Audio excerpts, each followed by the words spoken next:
সকলে চোর কিনা চোর এখানে একজনকে বলে দেয়, ঠিক কিনা?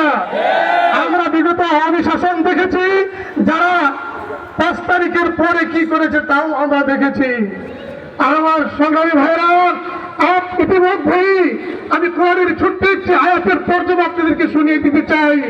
আল্লাহ পাক ছোট্ট একটা আয়াত নাযিল করেছেন, ইযা জাআ নাসরুল্লাহি ওয়াল ফাত ورأيت الناس يدخلون في دين الله أفواجا। এই আয়াতের অর্থ আপনারা জীবনভর শুনেছেন, আজকে আমি ছোট্ট একটু প্রমাণ দেখাইতে চাই।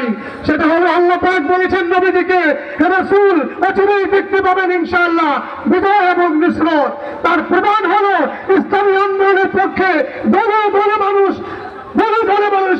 ইসলামী আন্দোলনের ব্যানারে সাহায্য আসছে। তার আজকে একটি জ্বলন্ত প্রমাণ দেখবেন, এখানে আমাদের শায়েখের হাতে অনেকগুলি মানুষ ইসলামী আন্দোলনের শর্ত পূরণ করে তারা যোগদান